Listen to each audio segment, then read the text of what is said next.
जनाब स्पीकर, इस वक्त जो हमारे MNAs जो पाकिस्तान तहरीक इंसाफ से ताल्लुक रखने वाले MNAs हैं, हर एक की अपना अपना दास्तान है, और खासकर पंजाब के जो हमारे MNAs हैं, जिस तरह उन्होंने जबर, तशद्दुद और रिश्वत और बहुत बड़ी बड़ी ब्राइब का मुकाबला किया और खड़े रहे अपने लीडर के साथ, मैं अपने MNAs को खराज तहसीन पेश करता हूँ। मुझे समझ नहीं कि इतनी बड़े पैमाने पर घरों की चादर चादीवारी का तकद्दुस पामाल किया गया, ख़वातीन तक को बेइज्जत किया गया, बच्चों को उठाया गया। मुझे तो पीपल पार्टी के किरदार पे और बिलावल भुट्टो साहब के किरदार पे बड़ा मुझे अफसोस है कि किस तरह एक जमहूरी पार्टी अपने आप को जमहूरियत का चैंपियन कहने वाले इस किस्म के अमेंडमेंट में हिस्सेदार बने,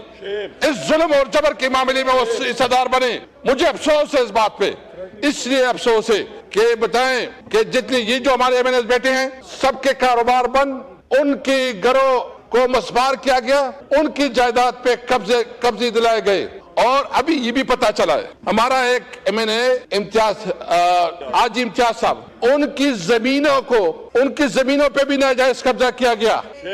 उनके घर को तोड़ने के लिए कोशिश की गई। शहबाज शरीफ साहब फरमा रहे हैं कि इसमें कोई लॉट आउट नहीं है, वो कहते हैं कोई लॉट आउट नहीं है, ये तो आजाद थे। तो मियां साहब तो या इस सीट पे बैठे हैं या तो झूठ बोल रहे हैं या इतने नाइल्म है। अगर झूठ बोल रहे हैं तो भी वो उस ओहदे के काबिल नहीं है, और अगर इतना नाइल्म है तो भी वो अपने उस ओहदे के साथ ज्यादती कर रहे हैं। अभी बताएं स्पीकर साहब, मियां शहबाज शरीफ साहब से पूछो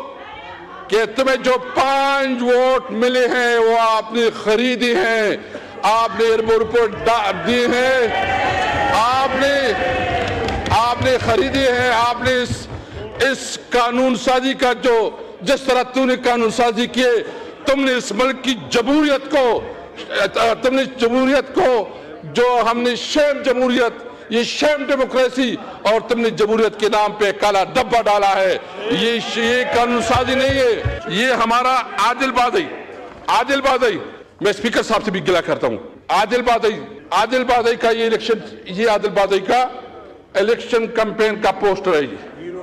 ये हीरो है। इसकी जो कागजात इलेक्शन कमीशन में दाखिल किए गए, ये नाजायज तौर पर गलत दस्तखत के थ्रू इलेक्शन कमीशन में उसको मुस्लिम लीग का दिखाया गया। इसका ये प्लाजा है स्पीकर साहब, ये इनका प्लाजा है, इनके प्लाजे को तोड़ा गया, बिलियन रुपए का प्लाजा है इसको तोड़ा गया। ये मुझे बताएं इस तरह जो हमारे साथ दो सेनेटर साहबान, वो चूंकि इस हाउस की नहीं है, हमें शर्म आती है, हम अपने आप को पार्लियामेंटेरियन कहते हैं, हमें शर्म आती है, हम कहते हैं कि इस मुल्क में जमहूरियत है, हमें शर्म आती है।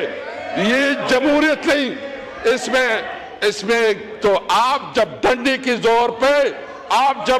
आप बंदूक के जोर पे आप फिर, और ये पार्लियामेंटेरियन, ये पार्टियां कहती है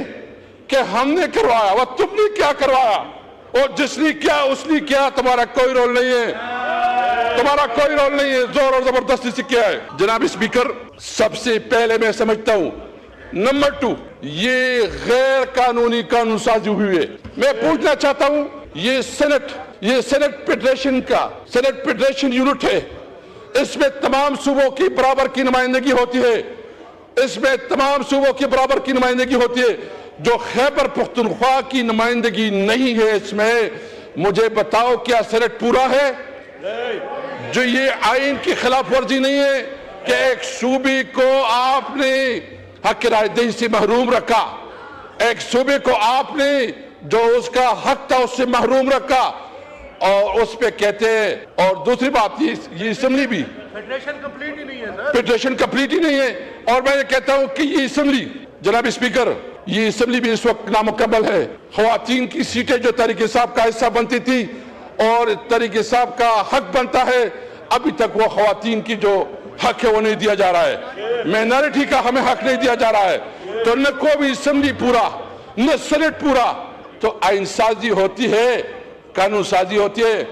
तो मैं समझता हूं कि अगर आप कहते हैं कि जमहूरियत है, जमहूरियत की पता है, मैं समझता हूं कि जमहूरियत का शिकस्त है। पाकिस्तान में जमहूरियत हार गई है, पाकिस्तान में जमहूरियत हार गई है। یہ جو آپ کہتے ہو کہ ہم نے آئین پاس کر کے بہت بڑا کام کیا شاید تاریخ میں اس لیے میں پیپل پارٹی سے زیادہ گلہ کرتا ہوں کہ جو ذوالفقار علی بھٹو کا تحفہ تھا 1973 آئین، اس کے لیے جو قانون سازی جس طریقے سے ہوا اس نے تمام حدیں پلان کی، اس نے کوئی اخلاقی حد نہیں چھوڑا، اس نے چادر چادی والی کو پامال کیا، خواتین کی بے حرمتیں ہوئی، لوگوں کے گھر مسمار ہوئے، اور اس کے باوجود یہ پتہ کر کے بھائی اگر آپ نے کرنا ہے تو ڈیبیٹ کرواؤ، تمام سٹیک ہولڈرز کو آن بورڈ رکھو، اس کے اوپر جو نا بڑے بڑے ڈسکشن کرواؤ، سیمینار کرواؤ۔ ظلم اور جبر سے کوئی قانون سازی ہم نہیں مانتی۔ نمبر 2، جناب اسپیکر میں یہ پوچھنا چاہتا ہوں، جس صوبے سے ہمارا تعلق ہے اس صوبے کی جو اسلام آباد میں کے پی ہاؤس ہے اس کے اوپر حملہ کیا گیا، اس کے اوپر جو ہے نا ریٹ کی گئی اور اس کی تقدس کو پامال کیا گیا۔ کیا یہ ملک ایک قانون کے تحت چلتا ہے، آئین کے تحت چلتا ہے، یا یہ ملک جو ہے نا یہ انہوں نے ایک راجواڑہ بنایا ہے، انہوں نے ایک جنگل بنایا ہے، بنانا ریپبلک بنایا ہے کہ یہ نہ کسی قانون کو مانتے ہیں، نہ کسی آئین کو مانتے ہیں، نہ کسی کی ٹیریٹری کو مانتے ہیں۔ آئین نے تو بالکل واضح کر دیا ہے کہ تمام صوبے جو ان کی فیڈریٹنگ یونٹ ہے اس کی جو قانونی لمیٹیشن ہے اس کا رسپیکٹ کیا جائے گا۔ آپ نے ہمارے صوبے کی توہین کی، آپ نے ہمارے ساتھ بدتمیزی کی،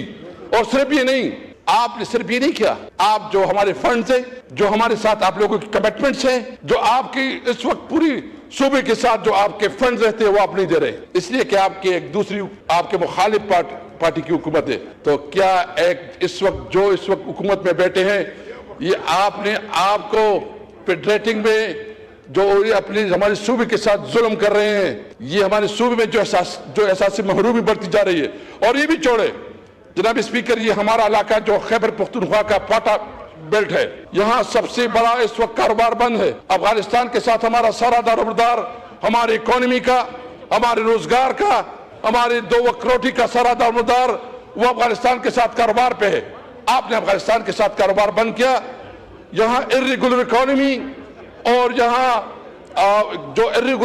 مجھے بس 2 منٹ میں کر رہا ہوں، اس وقت جو ہے نا یہاں irregular اکانومی ہے، یہاں irregular اکانومی ہے، اور یہ جو irregular اکانومی ہے یا یہاں جو وار اکانومی ہے، اس کو کنورٹ کرنے کے لیے جب آپ اس کو ریگولر اکانومی میں کنورٹ کریں گے تو اس کے لیے بڑے پروجیکٹ چاہیے۔ آپ وہاں انڈسٹری زون بنائیں، وہاں کاروبار کے ذرائع بنائیں، وہاں اس کے لیے زندگی کا، اور آپ ایک ڈرامہ کرتے کہ اسمگلنگ ہو رہی ہے۔ ہم اسمگلنگ کی حمایت نہیں کرتے، لیکن ان کی جائز کاروبار کو جو بند کیا گیا ہے اس کو پوری طور پر کھولا جائے۔ اس صورت جو CDA نے اس وقت ہمارے کے پی ہاؤس کو ڈیمولش کیا ہے اور اس کے اوپر جو انہوں نے پابندی لگائی تھی، پھر کورٹ میں آ گیا، ہم نے فیصلہ کیا تمام پارلیمنٹیرین کہ ہم جائیں گے اور دنیا کو دکھائیں گے کہ کس طرح اس صوبے کی بنیادی حقوق کو جو ہے نا جس طرح انہوں نے قبضے میں لی ہوئی ہے، اور ہمارے جو حقوق ہیں ایک شہری کی حیثیت سے، ایک پارٹی کی حیثیت سے ہمارا حق ہے کہ ہم پرامن احتجاج کریں، ایک شہری کی حیثیت سے ہمارا حق ہے کہ ہم جلسے جلوس کریں، لیکن ہمیں اپنی بنیادی حقوق سے محروم رکھا گیا۔ میں پوچھنا چاہتا ہوں تمام اس ہیومن رائٹس تنظیموں سے کہ کدھر گئی تمہاری وہ جو ہماری MNAs کو اغوا کیا جا رہا تھا برائے ووٹ، اس وقت ہیومن رائٹس تنظیمیں کتنی تھی؟ میں بالکل یہ واضح کرنا چاہتا ہوں، یہ بھی بات ہو رہی 27ویں ترمیم کا، مجھے پتا چلا ہے کہ یہ کوشش کر رہے ہو، کل جو میٹنگ ہوئی ہے انشاءاللہ تعالی اس کے خلاف ہم پوری عوام کو نکالیں گے۔ ابھی ہم جلسے کریں گے، ابھی ہم جلسے نہیں، ابھی اسمبلی ہوگی، عوام میں اسمبلی ہوگی، اور ہم مقابلہ کریں گے تمہیں غیر قانونی اور امورل اقدامات کے خلاف ہم عوام کو نکالیں گے۔ جی